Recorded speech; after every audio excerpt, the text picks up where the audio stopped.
আজি শুক্ৰবাৰ এনেই মনটো খুব ভাল লাগিছে ৰাতিপুৱা বিছনাৰ পৰা উঠি পাকঘৰলৈ বুলি আহি দেখো যে পাকঘৰৰ বেচিনত দুটা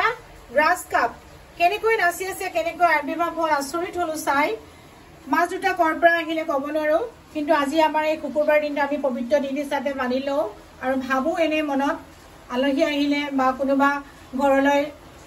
পুৰণা চিনাকি কোনোবা এজন আহিলেও মনটো ভাল লাগে তেখেতসকলক কেনেকৈ আমি শুশ্ৰূষা কৰিব পাৰো ভালকৈ এইটো ভাবো আৰু ৰাতিপুৱা মাছ দুটা দেখি সঁচাই নথৈ আনন্দিত হৈছো আৰু মাছ দুটা ইমান আনন্দ মনেৰে তেওঁলোকে পানীত নাচি আছে চাই আচৰিত মই ভাবিলো মাছকেইটা ক'ৰ পৰা আহিলে ভাবিলো ভগৱান প্ৰভু তেওঁ চাগে ভাবিলে আজি আমাৰ ঘৰৰ এই বৰষুণৰ দিনত কি কৰিব মাছকেইটাকে পঠিয়াই দিওঁ তেওঁলোকৰ ঘৰলৈ তেওঁলোকে যদি এই মাছকেইটাকে তেওঁলোকৰ অন্ন ভাবি খাওক এই বুলি ভাবি মাছকেইটা দিলে কিন্তু মাছকেইটা যে এনেকৈ মনত মানে মৰম উপজিলে মাছকেইটা খোৱাতকৈ মাছকেইটা কেনেকৈ আমি বচাই ৰাখিব পাৰো তাকেই চিন্তা লাগিলে সেইকাৰণে আজি মাছকেইটাক লৈ ভাবিলো কি কৰিম কি খুৱাম সিহঁতক মাছে কি খাই ভালকৈ নাজানো তথাপিও মাছৰ কাৰণে কিছুমান মাছৰ খোৱা আহাৰ গছৰ পাত বাহিৰৰ পৰা বৰষুণত পৰি থকা দুবৰি বন তেনেকৈ কিছুমান যোগাৰ কৰি মাছবোৰক যোগান ধৰিলো এনেতে আমাৰ বাইদেউসকল আহি ঘৰৰ কাম কৰিবলৈ বাইদেউসকলে ক'লে আৰে মাছকেইটা আনিছে কাটিব লাগিব চাগে সেইবুলি ভাবি তেওঁলোকে মাছকেইটা কাটিবলৈ বুলি ৰেডি হ'ল আৰু সেইখিনিতে মই ক'লো নাই নাই মাছকেইটা কাটিব নোৱাৰিব কিয়নো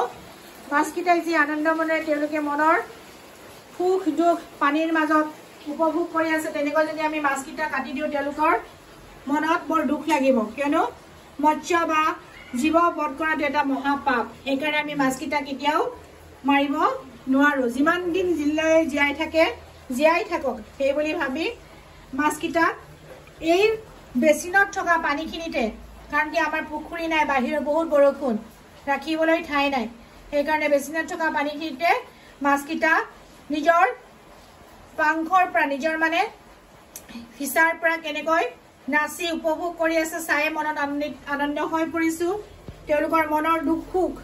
তেওঁলোকে নিজেই পানীৰ মাজত দুইজনে দুজনক নিজৰ মনৰ ভাৱেৰে কথা পাতিছে চাওক ঘৰৰ মালিক বা অনাৰজন কিমান মহান তেওঁলোকে আমাক খাবলৈ আনিম বুলি ভাবিও তেওঁলোকে বা ভগৱানে পঠিয়াই দিয়া অন্নখিনিকো তেওঁলোকে গ্ৰহণ নকৰি আমাক জীৱনটো দিবলৈ বিচাৰিছে সেইকাৰণে তেওঁলোকলৈ আমাৰ বহুত অশেষ মানে আশীৰ্বাদ বা ধন্যবাদ থাকিল আৰু তেওঁলোকক আমি বিশেষকৈ মাছকেইটাই আমি কি কৈছো তেওঁলোকে ক'ব নাজানে কিন্তু তেওঁলোকে উপভোগ কৰিছে তেওঁলোকে ভাবিছে সঁচাকৈ তেওঁলোকৰ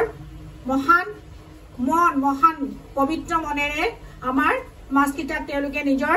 এটা সন্তান হিচাপত গ্ৰহণ কৰিছে সেই বুলি ভাবি মই আজি এই মাছকেইটাৰ বিষয়ে অলপ আপোনালোকক অৱগত কৰালো ইয়াতে মোৰ আমনি মাৰিছো আপোনালোকে উপভোগ কৰা আজি দিনটোৰ মাছৰ এই ভিডিঅ'টো ধন্যবাদ